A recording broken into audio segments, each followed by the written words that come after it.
Fala Futuro Imigrante. Hoje estamos aqui com o nosso querido Marcos Cassel, mais uma pessoa que está aqui para dar o relato sobre o seu processo de saída do Brasil, chegada no Canadá, vai contar sua história, a gente vai bater um papo, vai se divertir, vai contar as dificuldades e vai servir bastante para você que está aí querendo sair do Brasil, que tem desejo, que você quer mudar de vida, você quer saber como é a realidade no Canadá. E estamos aqui com o Roberto, que vai me ajudar aqui, como sempre, é o meu parceiro.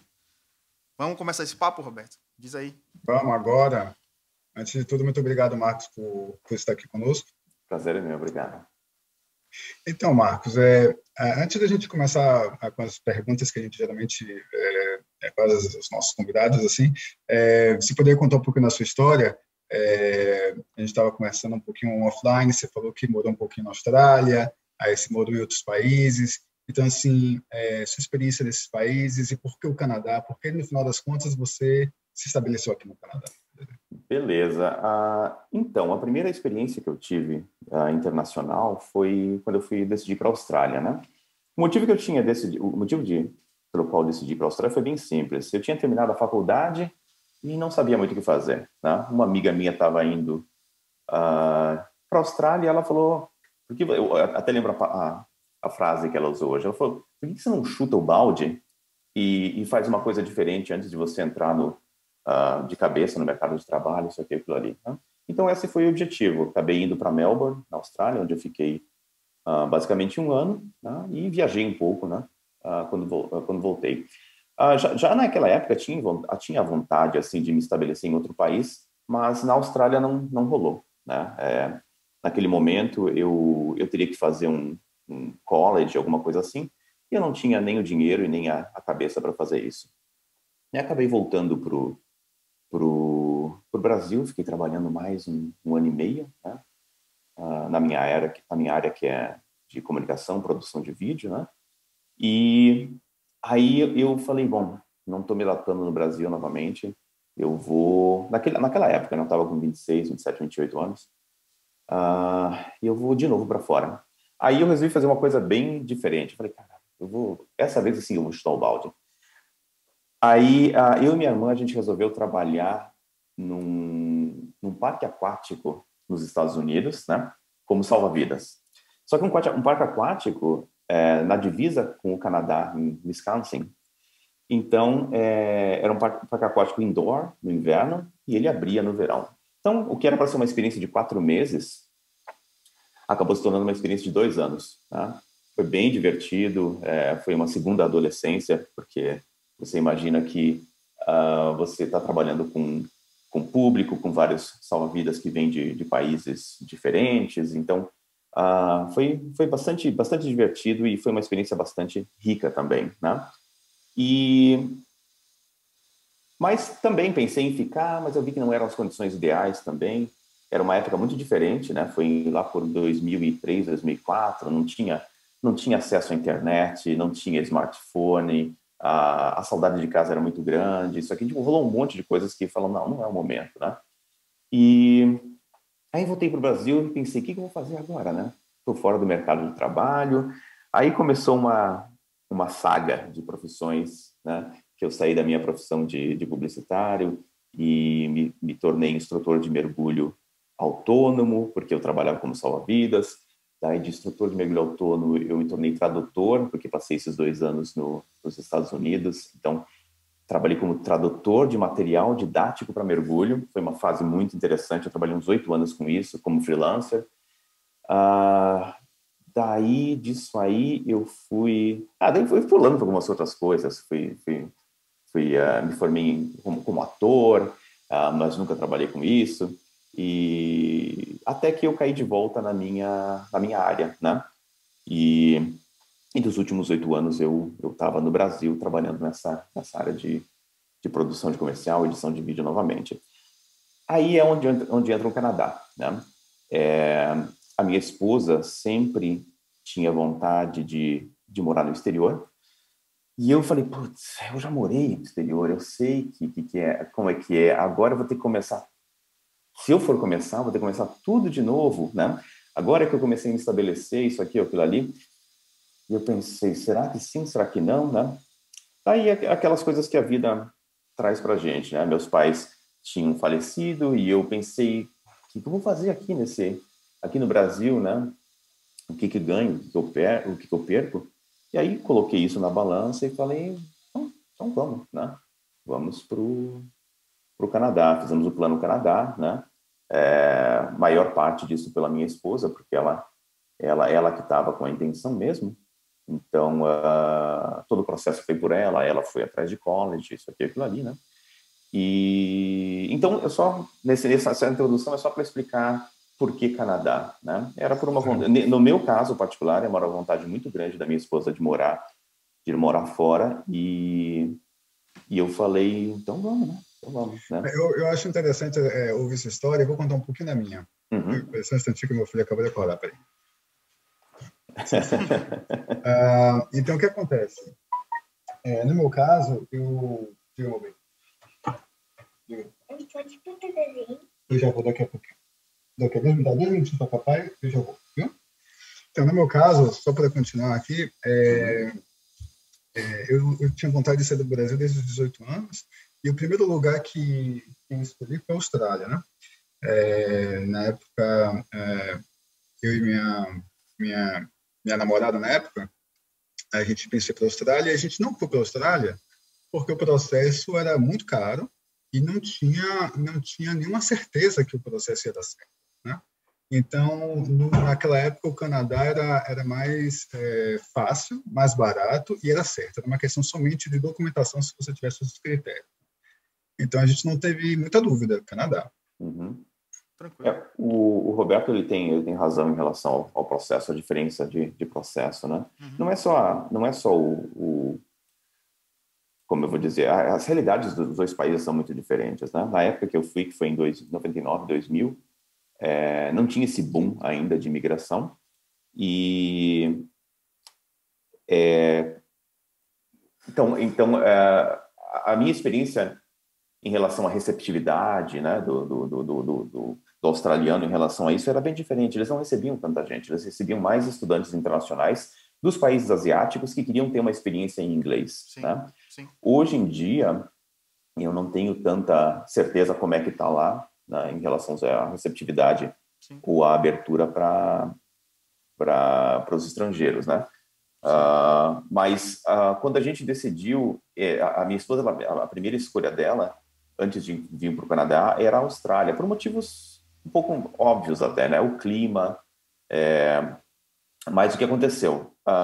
Quando nós descobrimos que quando você completa 40 anos, né, depois que você passa dos 40 anos, a nota de inglês precisa ser, do IELTS, no caso, que é o teste de proficiência, em vez de 7 ou 7,5, sei lá, vou chutar um número, tinha que ser 8, se tornava quase impossível para ela passar nesse teste com essa nota, né, no nível de inglês que ela tinha na época.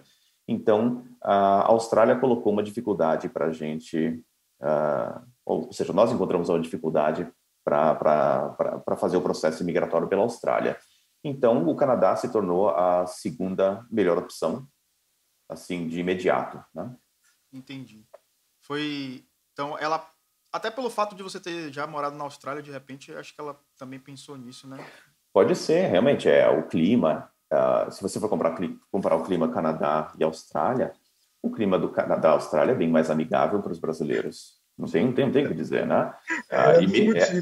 Não, é verdade. Mesmo eu tendo morado em Melbourne, que é um clima muito parecido com São Paulo ou Curitiba, onde eu morei boa parte da minha vida, né? Então, eu não senti muito problema. Mas, realmente, o Canadá apresentou outros desafios, assim como os Estados Unidos tinham apresentado outros desafios, né? Mas o Canadá apresentou um grande desafio. Vocês dois já tinham mais de 40 anos, né? Quando decidiram... Isso. A gente chegou aqui com 42 anos, né? 41 para 42 anos. E o que é interessante mencionar esse fato até, viu? Porque muita gente chega aqui no Canadá com uma idade bem mais jovens, né? Sim. E no meu caso, não. Nós apostamos no processo de imigração com idade acima dos 40. E é possível, né? A gente já entrou no nosso processo de PR. Nós estamos esperando ele ser processado, né? Mas não é impossível de maneira nenhuma. É só você traçar o plano da maneira correta. E muita gente, até não sabendo disso, até desestimula, né? Acha, poxa, já tô com perto dos 40, já passei dos 40, não vai dar. E não sabe. Eu vou dizer, o maior desafio para quem passou da época dos 40, passou dos 40 anos, na minha opinião, é deixar a vida estruturada que você tem no Brasil e partir por um tudo ou nada, onde você vai ter que recomeçar do zero em muitos aspectos. Uhum. Então, para mim, esse é o maior desafio. Claro que tem o desafio financeiro, o desafio do emocional, do ego, de dizer, puxa, de repente eu vou ter que dar alguns passos para trás para poder depois recuperar isso. Né? Desafio de estudar novamente, às vezes, que é como foi o caso da minha esposa, numa língua nova. Né? De repente você sabe que, eu estou lá em cima, eu sei isso aqui. A gente cria uma identidade da gente com o tempo, de falar, não, eu sou esse profissional aqui. Uhum. Eu sou, sei lá, vou chutar qualquer coisa. Eu sou, na minha opinião, no meu exemplo, eu sou um editor de vídeo sênior de uma produtora no Brasil. Quando você chega, de repente, para estudar aqui, você não é mais um editor de vídeo sênior, você é um aluno de college. Uhum. Muitas vezes, estudando com gente muito mais jovem do que você, né? Estudando com gente muito mais jovem do que você, que fala inglês melhor, e você se sente, começa a se questionar, o que eu estou fazendo aqui? Né? Aí vem uma paulada em cima da outra, que vai te deixando para baixo, para baixo, para baixo. Então, isso pode acontecer em qualquer idade, não tem dúvida. Mas depois dos 40, onde você já construiu, teoricamente, onde você já construiu uma vida, isso e aquilo ali, às vezes a paulada pode ser mais forte, né? Então, nesse sentido. Nesse sentido, eu vim acompanhado, é muito bom, né, do que uma pessoa que vem sozinha, porque quando a gente é acompanhado, né, vamos botar assim, em relacionamentos normais, as pessoas se apoiam, né? Então, você tem razão, só que também tem um ponto aí. Eu imagino que qualquer plano de você recomeçar uma vida em outro lugar, né, ele testa o teu relacionamento em vários níveis, né? Então, não é incomum encontrar vários casais que, não depois de um ano, ou sei lá quanto tempo, também não posso dizer exatamente, começam a questionar se eles realmente estão com os mesmos planos, se eles estão... Às vezes, casamentos de um bom tempo se abalam de maneira que um volta. Já ouvi vários relatos de um volta, o outro não, né? Então, o plano Canadá, o plano de morar no exterior, ele testa bastante relacionamentos, seja namorado que veio, seja esposo, esposa, o que for. Né? Então, tem muito disso também. A melhor parte dessas entrevistas, para mim, eu tenho a ideia de como as coisas funcionam aí, através de... Tem os relatos de Roberto e tal, mas eu... é bom porque eu posso perguntar as coisas e aí alguns mitos caem, outros mudam. E essa é uma questão, assim, quando você falou de você sair de uma vida estruturada para o tudo ou nada, eu penso assim, que parece, o que fica bem claro para a gente que está aqui, não está no Canadá, é que com um trabalho mais simples você consegue ter uma vida digna. Não que você vai chegar para ser um trabalhador do emprego simples. Isso é uma questão temporária, porque eu acho que todo mundo tem que ter uma ambição, tem que almejar algo. Como você mesmo era um editor sênior, editor de vídeo sênior, vai chegar aí para ser qualquer outra coisa. Tipo assim, agora, assim, o resto da minha vida eu vou ficar aqui, tá tudo de boa. Não é isso. Mas eu acho que isso as pessoas até descobrirem isso, fica um medo muito grande, né? E e o ego, né? Talvez o ego de, eu era isso e agora... Eu vou te dar uma coisa que é interessante, é da própria natureza humana, né? A gente, quando fala em um outro país, quando a gente fala em Canadá, ou mesmo quando a gente fala as férias, né? Vou passar férias em Cancún ou qualquer coisa, a gente cria uma imagem parada, estática, assim, que se chama, no caso, Canadá, né? E essa imagem estática, né, essa fotografia que a gente tem, parece que é o lugar onde tudo vai acontecer. É o lugar onde tudo, que quando eu chegar lá, as coisas rolam. Só que a gente esquece que essa é só, como eu vou dizer, uma imagem criada na cabeça da gente. Quando a gente chega, a vida continua, a vida é a mesma. Os desafios são os mesmos. É encontrar lugar para morar, encontrar o primeiro emprego, cuidar das finanças que vêm do Brasil. Por exemplo, enquanto você não tiver um emprego aqui no Canadá, a torneira está aberta. Você está gastando dinheiro do Brasil. Isso dá um desespero. Tá? Isso dá um desespero. Eu e minha esposa passamos basicamente 1 ano e meio só com as nossas finanças do Brasil. Né? Então, você consegue tentar imaginar as privações que você faz porque você não sabe quando você vai começar a trabalhar. Né? Então, você fala assim, olha, sair agora é $20. Cara, $20 no nosso orçamento não dá. Só que daí você começa a entrar em aspirações de restrição, de escassez, isso aqui, aquilo ali, que você fala, cara, não vale a pena viver assim. Né? Então, até você se estruturar, né? Muitas vezes acontece, né? Como no meu caso, como eu vim com a esposa, ela estava estudando e eu estava com visto de trabalho, né? Até você conseguir se encaixar, vai acontecer isso. Mas você se questiona, fala, olha, quando essa situação vai melhorar a ponto de a vida seguir de uma maneira mais parecida do que a gente tinha no Brasil, né? Demora um pouco. Então, se você vier preparado com essa ideia, olha, eu vou ter que trabalhar, eu vou ter que ralar, eu vou ter que pagar alguns micos, eu vou, e principalmente em relação ao inglês, né? Ou francês também, mas eu vou falar do meu caso, do inglês. Eu, no caso, tinha um inglês bastante... por ter trabalhado como tradutor, isso aqui eu falei durante vários anos, era um inglês mais avançado, não tenha dúvida. Mas mesmo assim não deixei de passar vários micos de a pessoa pergunta uma coisa e dá risada, porque está com medo de perguntar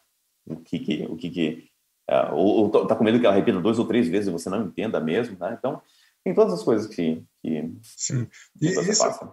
Isso acontece comigo até hoje. Eu tava conversando com o Rodolfo, eu fui na pizzaria, aí foi tão engraçado, porque assim, geralmente eu não como pizza, eu como pizza quando vou com meu filho, né? Uhum. De vez em quando. Aí eu pedi, era pepperoni, que se fala pepperoni, né? Aí eu pedi calabresa. Aí a mulher, o quê? Uhum. Para essa palavra certa para corresponder, eu estou 11 anos aqui. Então, são coisas que acontecem e a gente tem que mudar o mindset, né? Uhum. A maneira de pensar que essas coisas vão acontecer, que é natural e que não é para a gente se sentir por baixo por causa disso, não, faz parte da vida e que tem que continuar andando, né? Eu concordo contigo, é um grande desafio, na verdade. Você precisa se reinventar quando você está num ambiente totalmente diferente. Isso já aconteceria no Brasil se você mudasse, por exemplo, de Salvador para São Paulo. O mindset pode mudar. Eu nunca trabalhei em Salvador, mas eu acredito que a cultura aqui, a cultura ali é diferente, o mindset muda totalmente diferente. É totalmente diferente, né? O Brasil é muito grande, a diferença é gigantesca, assim. Eu trabalhei como músico, sou músico também. Rodando no Brasil inteiro, é muito grande a diferença. E daqui de Salvador até para o próprio Nordeste, para cima, já tem uma diferença também grande. Então, você imagina que essa diferença, ela multiplica quando você parte de um país onde você não tem referência cultural nenhuma, né? Quando você começou basicamente do zero, né? E pode ter morado em outros países como eu, né? Como eu disse, isso não é... A gente estava conversando antes da gravação, né? E eu tive bastante... na Austrália, eu tive bastante saudade de casa, o que eles chamam de homesickness, né? Então, eu fiquei uns 6 meses só pensando em voltar. Depois de 6 meses, virou uma chavezinha e aí eu não queria mais voltar para o Brasil. Então, é interessantíssimo. Daí, depois, quando eu voltei para o Brasil, fiquei mais uns 6 meses até ajustar minha cabeça novamente. Quando eu fui para os Estados Unidos, as condições já eram um pouco diferentes, era mais fácil falar com... inclusive na Austrália, um dos problemas era o fuso horário, né? Enquanto eu estava 12 horas na frente, então era sempre quando eu estava dormindo, meus amigos estavam no Brasil em atividade e eu não conseguia entrar em contato, era muito caro para ligar. Nos Estados Unidos não tinha muita diferença de fuso horário, mas era difícil, era caro se ligar, usar o telefone, era aquelas início de você mandar mensagens, mas não tinha voz ainda, né? E agora não, agora está muito mais fácil, mas mesmo assim o aspecto de estar longe de casa, de não estar participando dos eventos familiares, né? Dependendo de quanta ligação você tenha com seus amigos e familiares no Brasil, né? Isso pesa bastante. No meu caso, eu não tinha tanta ligação, como eu disse, meus pais já tinham falecido e eu não estava tão complicado para mim. Mas eu sempre falo, quando converso com as pessoas, é o seguinte: a gente, as outras culturas, né, se a gente pegar, por exemplo, os muçulmanos, judeus, chineses, eles tendem, até por uma questão cultural, de se relacionar entre si, né? Então, eu sempre falo assim, eu passei por muita coisa aqui, inclusive muitas situações difíceis, e eu sempre falo para as pessoas, ajudem ou tentem ficar próximo daqueles que você tem afinidade, né? Então, assim, no momento, por exemplo, eu estou sozinho, né? Então, acho que quando a gente tem afinidade com alguém, ou pela cultura, ou pela língua, ou seja, qualquer motivo que seja, a gente termina fazendo conexões e ligações. Quando a gente está sozinho, o que eu sinto muito, a gente longe da família, então a gente cria novas famílias, né? Então nossos amigos se tornam famílias, né? Por exemplo, Rodolfo, a gente se conhece há muito tempo e está sempre lá, né? Aquela ligação forte, né? De infância, coisa e tal. Mas quando a gente está no exterior, né? É importante isso, você se relacionar com outros brasileiros, ajudar, fazer parte de uma comunidade. Eu acho isso fundamental, porque se a gente está sozinho, termina que essas pessoas podem se tornar, como está assim, entre aspas, nossa família, né? Eu concordo 100% com o que você está falando. Eu não comentei ainda, mas quando eu cheguei aqui no Canadá, eu vim para Toronto direto, né? E como minha esposa estava fazendo college, os amigos dela do college acabaram se tornando os meus amigos, mas muito bons amigos, assim, de frequentar a casa. No momento ninguém tinha filhos, né? Então a gente saía bastante e frequentava a casa um dos outros, tal, né? Mas com a mudança, eventualmente, que eu fiz para Halifax e que caiu exatamente com a pandemia, eu ainda estou reconstruindo algumas amizades, ou melhor, nem reconstruindo, estou começando algumas amizades aqui em Nova Scotia, né? Mas é muito importante o que você falou de você achar pessoas que têm a mesma cultura, que têm o mesmo, como é que eu vou dizer, o mesmo passado, seja aquelas coisas assim, lembra aquele programa de televisão, quer dizer, lembra aquele programa de televisão que a gente assistia quando era criança, isso aqui, aquilo ali? Aqui fica muito difícil ter esse tipo de referência com pessoas de outros países, né? Você não compartilha uma mesma história. Claro que esse não é o único motivo de você se fazer ligação com o cultural. Eu tenho muito bons amigos canadenses que estão em Ontário, que a gente continua se conversando uma vez por semana, né? Maravilha. Mas aqui eu ainda estou construindo amizades, né? Nossa rede de relacionamentos, a nossa nova família, vamos botar assim, dessa maneira. Você falou que você chegou do Brasil, você foi direto para Toronto, né? Mas você citou agora Ontário.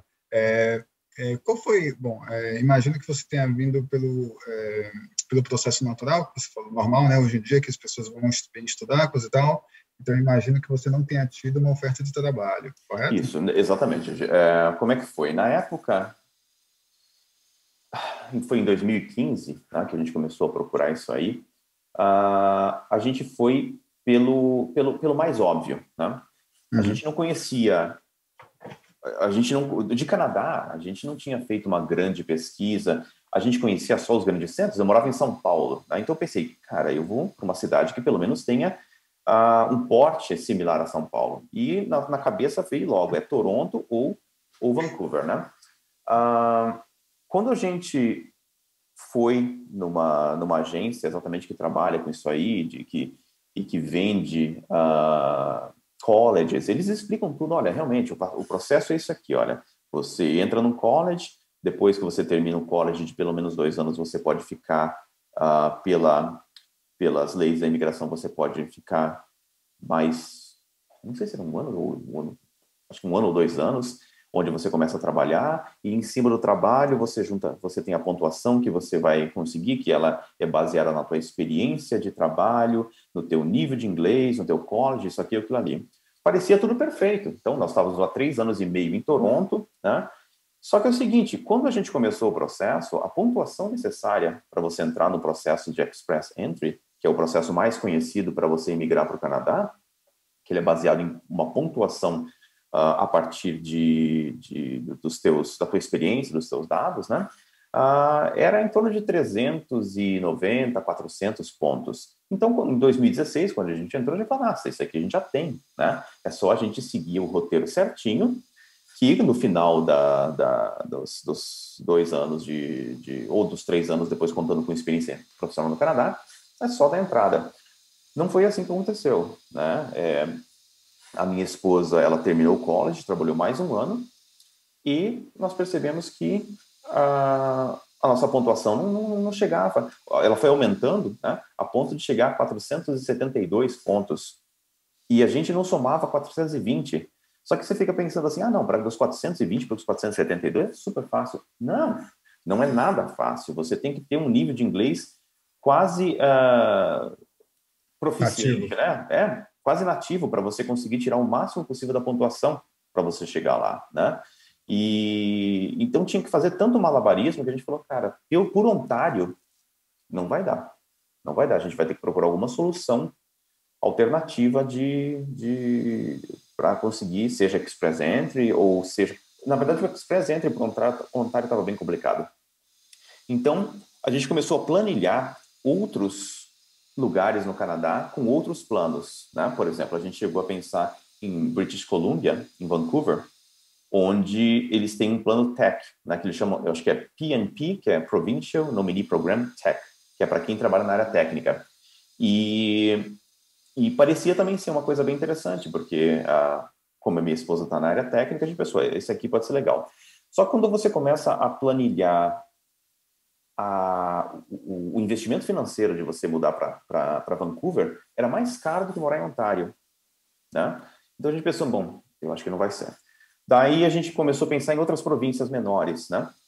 Tipo, Quebec a gente já deixou um pouquinho de lado, porque eles exigiam francês e a gente não fala absolutamente nada de francês, então a gente pensou assim, não, talvez não seja por aqui. Mas a gente pensou em Manitoba, onde eles têm um programa provincial também lá. Pensamos em Saskatchewan, onde eles também têm. E daí pensamos mais nas 2 províncias aqui do Atlântico, né? Que é New Brunswick e Nova Scotia. O que fez a gente abandonar Alberta, Saskatchewan e Manitoba foi a falta de informação que a gente tinha em relação às cidades, e nenhuma delas assim pareceu, olha, eu gostaria de morar aqui, né? Talvez Calgary em Alberta, né, que tinha boas referências. Mas quando a gente começou a ver as províncias do Atlântico e começou a ver fotos e começou a ver relatos e começou a ver experiências de outras pessoas, essas coisas assim, aí começou a brilhar para a gente, né? Opa, pode ser por aqui. E aí, quando a gente viu que o nominee program deles era bem adequado, bem receptivo para a nossa realidade de mais de 40 anos, né? A gente falou, é por aqui. Então, qual que é a primeira parte, né, desse processo de mudar? Se você for tentar fazer um nominee, né, o que eles chamam aqui de... como é que é o nome? Qual que é da província do Atlântico? Aqui é o Atlantic... o nome do programa, né? Atlantic Immigration Pilot Program, Isso, AIPP, né? Esse foi o que a gente pensou em fazer. Por quê? Porque, basicamente, era só entrar numa empresa que faz parte desse programa e depois de, sei lá, de quantos meses, 3 meses, o que for, ou então, se eles quiserem, de fazer uma carta imediatamente para você, dizendo que você está aceito naquela empresa, basicamente você já pode dar entrada no teu processo de imigração via provincial, né? E parecia tudo perfeito, né? Bom, a gente consegue um emprego, consegue a nomeação e dá a entrada no processo. Só que o que aconteceu? Minha esposa conseguiu realmente um emprego numa empresa que fazia parte desse processo. Então, nós chegamos aqui em janeiro de 2020. Em março de 2020, a empresa que ela trabalhava foi adquirida por uma outra empresa e que deixaram bem claro que eles não iam mais fazer parte desse programa. Bom. O que a gente faz? Já se mudou para uma província no inverno, acabou de começar como é que eu vou dizer, um novo contrato de aluguel, está trabalhando ali e agora você tem que ficar numa empresa que não te fornece a papelada que você precisa e o teu visto tá para vencer em 1 ano. Aí, simplesmente, tipo assim, para o mundo que eu quero descer, né? O que nós vamos fazer? Aí começa toda uma pesquisa de novo. Quais são as possibilidades que sobraram nessa aqui? Bom, uma das possibilidades era eu entrar em college, né? Começar o processo de college para eu investir mais uma grana para a gente poder ficar e estender os nossos vistos até ela conseguir experiência de trabalho. Mas o que aconteceu? A gente conheceu uma pessoa de uma agência de imigração, uma brasileira que trabalha numa agência de imigração aqui em Halifax, e ela orientou a gente muito bem.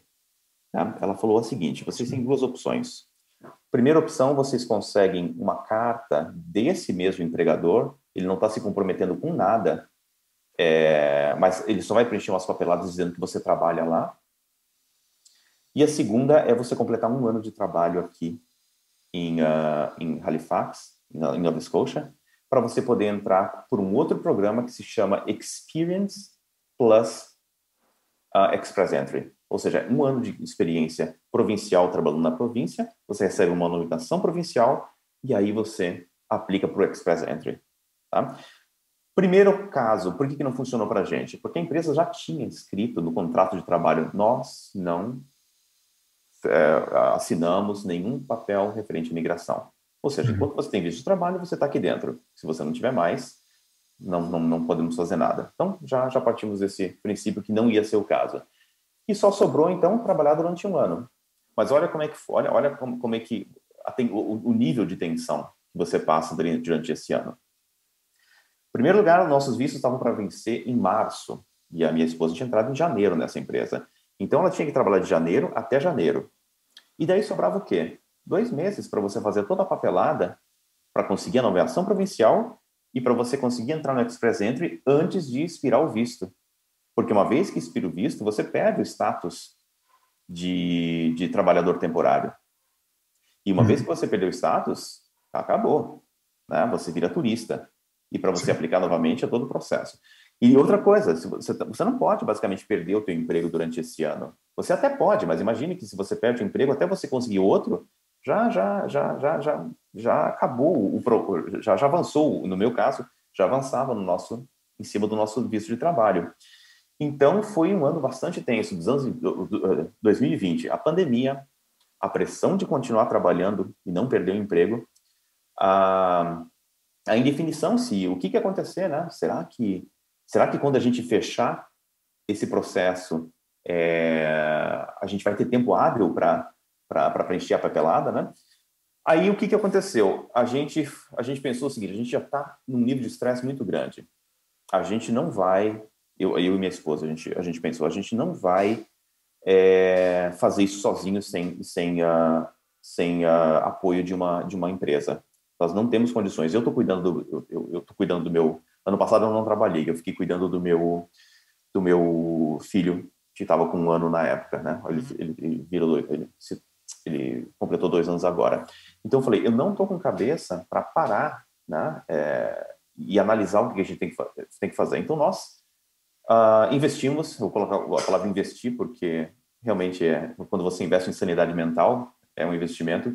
Então eu investi uma bela quantia numa agência que basicamente organizou a nossa vida para que, quando a minha esposa conseguisse a carta da empresa dizendo, você trabalhou 1 ano aqui, a gente já desse a entrada no processo provincial. E foi o que aconteceu.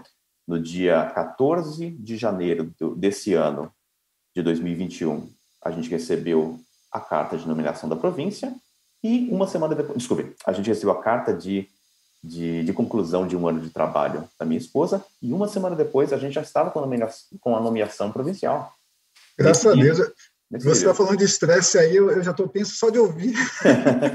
Então, e daí, para finalizar esse assunto de PR, nos meses anteriores, desde outubro, setembro, eu já vinha correndo atrás de toda a documentação. Isso é muito importante, tá? Se você precisa dos diplomas do Brasil, traduzidos, validados, isso aqui ou aquilo ali, não vá começar isso em cima da hora.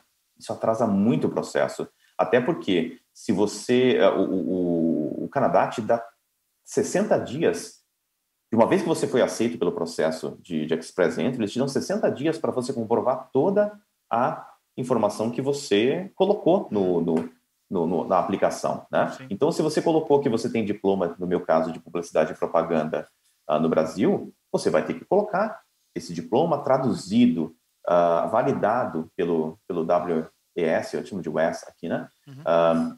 E um monte de coisa, né?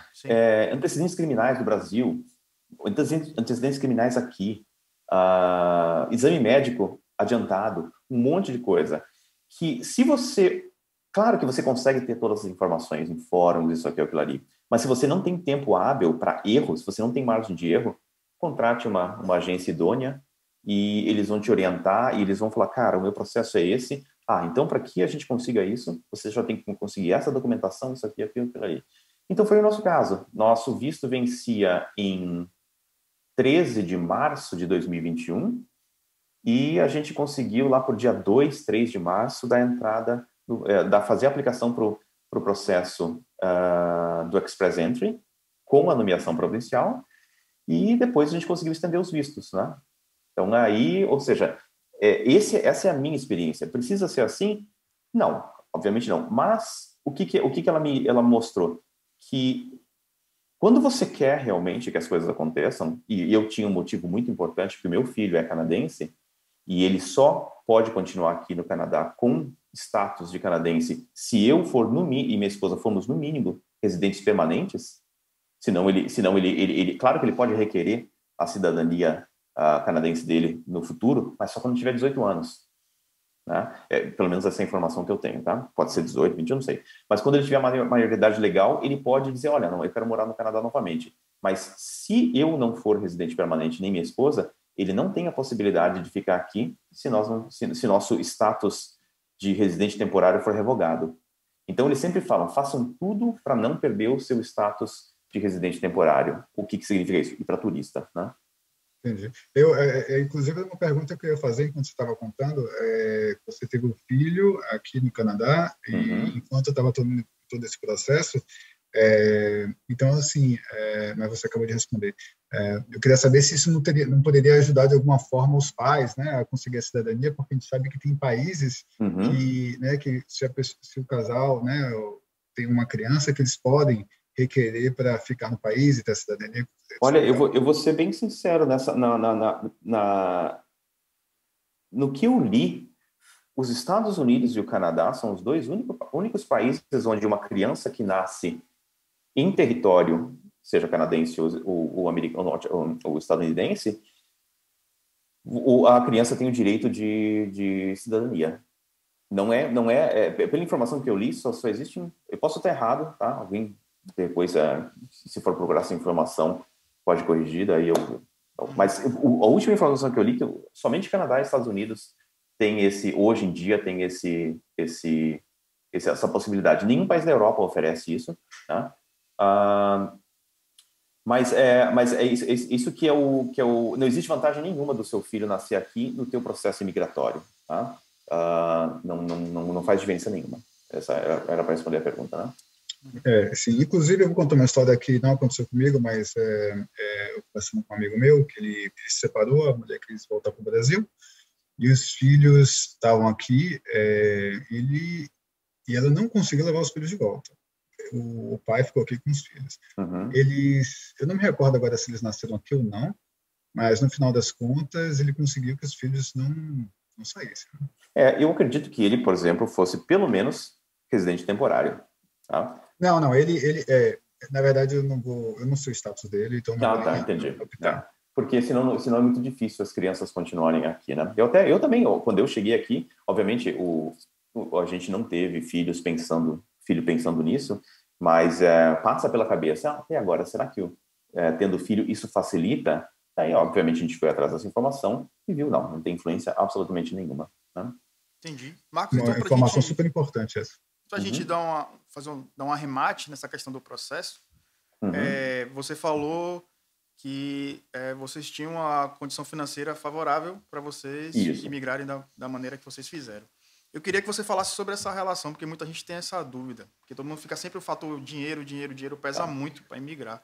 A relação tempo-dinheiro para você, se o tempo realmente foi muito otimizado desde a saída do Brasil até o Canadá e até essa troca de províncias. Olha, qualquer plano de imigração para o Canadá, ele vai entrar numa equação tempo versus dinheiro, tá? Em primeiro lugar, conseguir um emprego estando no Brasil aqui, aí como você está, Rodolfo, seria uma exceção, tá? Claro que se você for um profissional que o Canadá esteja precisando com muita, sabe, não tem lá, eles vão te buscar, não tenha dúvida, eles vão te oferecer e eles vão entrar com um processo que comprova no Canadá que você é um profissional de demanda e que não tem. Tá? Mas essa é bem a exceção. A maneira mais comum de você entrar é realmente via college. Tá? É a mais comum, não estou dizendo que é a mais barata, Sim. é a mais comum. E realmente um investimento alto. Tá? Em primeiro lugar, você tem que, não é só ter dinheiro, você também tem que estar com um nível de inglês mínimo para você ser aceito pela instituição de ensino. Tá? Então, eles têm, sei lá, às vezes 6 em todas as matérias, às vezes 7 em todas as matérias. Né? E às vezes o que acontece é você consegue, eu tenho um listening excelente, ou seja, eu consigo entender muito bem, mas eu escrevo muito mal. Ou o contrário, eu leio muito bem e falo muito mal. Né? Então, você tem que achar, em primeiro lugar, um equilíbrio nessas suas habilidades. Começa por aí, o teu nível de inglês. E entenda que é o seguinte, os testes de proficiência, é um jogo. Tá? Você tem que entender as regras. Você não precisa falar inglês perfeitamente para você tirar nota alta. Você tem que entender as regras. Como é que são? Eu vou dar só uma pincelada muito rápida. Regras o quê? Quanto tempo eu tenho para resolver cada questão? Qual é o assunto da prova de redação? E como eu estruturo a minha redação? Tá? Se você não souber como fazer isso, a tua nota vai ser muito baixa, independentemente se você escrever bem. Tá? Então, em primeiro lugar, precisa tirar nota, vai atrás, não vá fazer cursinho de inglês simples, vá atrás de uma instituição, sei lá, que ensine, olha, eu quero aprender a fazer o IELTS. Aí você vai entender que você não precisa saber falar inglês perfeitamente para tirar a nota necessária. Sim. Então, essa é a primeira coisa. Eu vou falar do processo de college, tá? Primeira coisa é o nível de inglês. E não comece em cima da hora. Se você já tem o plano Canadá, vá reforçando esse aspecto. Olha, não tenho a nota necessária ainda, vou lá. Primeira coisa que quer, independente do dinheiro que você vai precisar, é o nível de inglês. Porque uma vez que você tiver o dinheiro, se você tiver que esperar novamente para conseguir o nível de inglês, você pode perder uma grande oportunidade. Tá, uma vez que você está com o nível de inglês, porque no nosso caso foi esse, tá? Por isso que eu estou dizendo. A gente já tinha o dinheiro, mas não tinha o nível de inglês. E aí foi um tempão para conseguir esse negócio. E frustrante, bem frustrante, tá? Então, ótimo, primeira coisa de inglês... falar que isso, que às vezes o pessoal pensa, não tenho dinheiro, não dá para ir, ou então vai demorar. Não, aí você está dando ao seu caso que você tinha a grana e teve que... Tinha o dinheiro e não foi enquanto não conseguia. Cara, eram testes atrás de testes, isso aqui, aquilo ali, né? Por quê? Até entender que era um jogo que você tinha que se dar bem nesse jogo, né? Que tem um monte de regras para você se dar bem. Quando tudo ficou solidificado, aí sim, aí a nota foi fácil. E tem um prazo para você refazer o teste ou você poderia refazer imediatamente? Não, você pode refazer quantas vezes você quiser. Mas é uma grana, né? Eu não sei quanto é que está no Brasil, mas eu acredito que acima de 500, 600 reais por teste. Alguém tinha comentado com o IELTS, hoje estava uns R$1.000 uma prova. Exatamente. Então você fica pensando e daí você tem um tempo que você precisa, e daí toda a tua papelada fica travada, porque você não tem o requisito principal que é o teste de proficiência, o college no Canadá não vai te dar a carta de aceitação se você não tiver. Claro que existe a possibilidade de você ir e fazer um teste, você passar um período no Canadá fazendo esse teste. Esse teste que eu digo, um preparatório. Existe essa possibilidade. É o Pathway? Oi, desculpa. Pathway. O Pathway, exatamente. Isso é uma Pathway. Existe esse. Mas você tem que estar... Daí você tem que estar com uma situação financeira bem organizada, porque você sabe que enquanto você tiver o Pathway, você não pode trabalhar, tem um monte de limitações. Então, é muito melhor você sair com a habilidade total para você trabalhar e para você tocar a vida no Canadá, né? Uhum. Então, uma vez que você está dentro do college, que não é barato, eu vou dizer quanto eu lembro que era o semestre para... Era semestre? Cara, eu não vou falar valores, porque eu posso falar uma bobagem muito grande, eu não lembro mais, faz tanto tempo que eu não lembro. Mas é aquela coisa assim, eu acho que você tinha que comprovar o valor em 2 anos nós gastamos em torno de $30 mil fácil, né? Só no college, né? Você já tinha que comprovar esse valor na matrícula? Como é que é? Você já tinha que comprovar esse valor na matrícula do college? O valor do de alguma forma, nós mandamos os nossos comprovantes de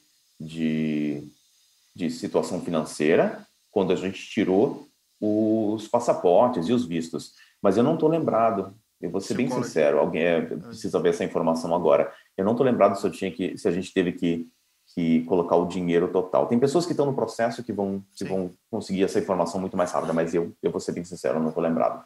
Mas, de qualquer maneira, quando você está planejando isso, leve em conta, tá, que fora o dinheiro do college, você tem que ter um dinheiro para viver. Né? Então, se você conseguir fazer um college numa cidade onde o custo de vida é mais baixo, você já está ganhando, né? Ganhando alguma coisa, né? Agora, Toronto, o custo de vida é altíssimo. O aluguel em Toronto é um horror, né? Então, diferentemente de Halifax, por exemplo, onde o aluguel ainda é alto, mas é bem mais... Você mora melhor, talvez pelo mesmo preço que você pagaria em Toronto, né? Embora aqui em Halifax tenha uma escassez de imóveis para aluguel, uma grande escassez, né? Quando você consegue, você paga menos ou você paga a mesma coisa e mora bem melhor. Então, tem que pensar nisso. Quando você for escolher uma cidade para morar, o custo de vida dessa cidade, senão se torna impraticável, né? Por exemplo, mesmo você estando numa cidade que nem Halifax, se você consegue um entry-level job, tendo um custo de vida mais baixo, isso te permite continuar mais tempo ou gastar menos dinheiro do Brasil, né? Ainda preciso trazer um pouquinho do Brasil, mas esse dinheiro que eu estou aqui tá me ajudando a me sustentar, né? Então tem que pensar isso. Ainda com a realidade brasileira hoje, onde o dólar canadense já passou de 4 para 1, quando eu cheguei aqui era 2,90 na época, chegou a ficar 2,75, agora é 4 para 1, né? Trazer dinheiro do Brasil é suado. Sim. É suado, ele não vale muito, tá? Então eu tenho amigos meus que ainda trazem um pouco de dinheiro do Brasil, né, para equilibrar a situação. E não é fácil, tá? E você não pensou, assim, de repente, conseguir um scholarship, uma bolsa de estudos? É possível, não é possível? Ter alguma informação sobre isso? Eu não tenho informação sobre isso, infelizmente. Se eu falar sobre isso é por especulação. Mas eu tenho quase certeza que no caso da minha esposa não se aplicava, porque senão a gente teria ido com certeza para isso aí, né? Eu acho que deve ter alguns outros critérios que a gente não atendia, tá? Então, o que mais eu posso falar do college? Quem vem, se você vem em casal, né? Eu vou dar uma dica interessante aqui. Se você vem em casal, a pessoa que está fazendo college tem direito a um visto de trabalho de até 20 horas semanais, tá? E quem tem quem é o cônjuge, né? Essa pessoa vem com um visto de trabalho open, né? Full time. Você pode trabalhar as horas necessárias, sem problema nenhum. Só que, eu vou ser bem sincero, na nossa realidade familiar,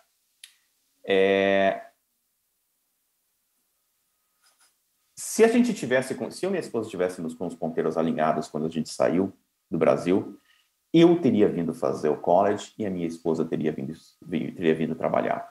A minha esposa sempre teve uma empregabilidade muito melhor do que a minha. Ela trabalha na área de TI, onde a adaptação para um país de língua inglesa fica basicamente pelo inglês. Claro que você vai ter que aprender o modus operandi da tua empresa, vai ter que entender um pouco da cultura, né, como é que o canadense trabalha, isso aqui, aquilo ali, mas basicamente você está fazendo um conhecimento técnico que ele é intercambiável, né? Você sabe o que você faz no Brasil, ele tem grandes chances de ser bem parecido com o que você vai fazer num outro país. Você pode dar uns passinhos para trás, não tenha dúvida, até porque você está começando a trabalhar, você não tem experiência canadense, então vai acontecer isso, tá? Aliás, rapidinho, a gente aqui, gostaria de até complementar essa ideia, a gente dá muitos passos para trás para poder dar outros passos grandes para frente. Deixar isso bem claro, que não é fácil. Desculpe te cortar. Mas... Não, imagina, mas o que você está certo, a minha esposa, ela voltou alguns passos para trás e agora, depois de 5 anos aqui no Canadá, é onde ela está exatamente equiparada numa empresa de porte que ela saiu do Brasil. Né? Mas o que eu quero dizer é o seguinte, se eu pudesse escolher agora, com 40 anos, eu viria estudar e ela viria trabalhar. Porque no Canadian Experience, depois de 1 ano, ela já entrando nesse... Se eu quisesse aplicar para residência permanente pelo Canadian Experience, que é o CEC, que eles chamam, depois de 1 ano de trabalho, a gente já poderia ter entrado pelo menos num provincial de Ontário, alguma coisa, como um amigo meu fez. Agora, o que aconteceu? Ela teve que terminar o curso, pegar mais 1 ano de experiência, ou seja, 2 anos de curso, mais 1 ano de experiência, 3 anos. A gente perdeu pelo menos uns 2, 3 anos aí nessa nossa jornada, porque a gente escolheu, no nosso caso, a gente escolheu errado. Era muito melhor eu ter começado a estudar e ela entrar no mercado de trabalho. Essa informação que você dá é valiosíssima. Ela é valiosa para você não perder tempo nem dinheiro. Como você falou, Rodolfo, a equação tempo-dinheiro é essa. Quando você sabe o que você está fazendo, você não perde dinheiro. Mesmo assim, a gente conseguiu chegar ao nosso objetivo. A gente encara isso como perda de dinheiro? Não por um motivo. Tudo o que a gente planejou foi tão perfeito o plano que, inclusive, a gente teve um filho nesse meio do caminho, entendeu? Se não fosse dessa maneira, a gente não teria tido... Não estou dizendo que não teria tido filho, mas a gente teria esse filho que a gente teve, né? Que a gente ama tanto, isso aqui, aquilo ali. Então, a gente tem essa coisa positiva de que tudo que tinha que acontecer, aconteceu. Inclusive, a gente não estaria morando em Halifax, onde a gente acha um lugar maravilhoso de se morar, né? Para quem tem criança pequena e gosta de natureza, a gente jamais teria vindo aqui para Halifax se a gente tivesse conseguido a nossa residência permanente em Ontário, né? Teoricamente, em Ontário, as oportunidades de trabalho são menores, mas por causa da pandemia, a minha esposa trabalha para uma empresa multinacional de casa. A gente podia estar em Ontário, podia estar em Halifax. Então tem toda essa equação, cara. Cada caso é um caso, a minha experiência é essa. E então é isso, né? Tem uma pergunta que eu gostaria de fazer para você com relação a essa questão do college, porque eu sei que aqui em Montreal tem que a gente ouve também muito falar no Brasil, quando tem gente de outros estados que vão para algumas faculdades, algumas universidades nas capitais, por exemplo, que é a residência, como é que se fala em português? Por exemplo, determinadas universidades, elas disponibilizam apartamentos ou quarto para os alunos que vêm de outras localidades, né? E esqueci o nome para isso, residência universitária. Então, assim, você chegou a pensar nisso, de repente aplicar para uma residência universitária, se existe? Olha, mais uma vez eu vou ficar devendo essa informação, tá? Porque a minha esposa fez o college, tá? E geralmente essas residências universitárias, como você falou, são até para universities, não são para college, tá? Até onde eu saiba, porque não tinha alojamento. Eu tenho certeza que seria uma possibilidade que minha esposa teria falado, olha, tem os alojamentos mas como a gente chegou com família, alojamento não era uma opção também. E chegamos com cachorro também, né? Então tem isso também, né? Uma coisa, se você vier com cachorro, isso agrega mais um nível de dificuldade para você achar aluguel, né? Eu de maneira nenhuma, eu recomendo que você não traga. Eu trouxe o meu, né? Jamais deixarei ele para trás, né? Ele já faleceu, infelizmente, né? Mas eu trouxe, ele me ajudou muito, né? A adaptação, a manter a cabeça no lugar, ter que levar ele para fazer xixi. Então, isso tudo ajudou para mim bastante, né? Tem os pós e contras, né?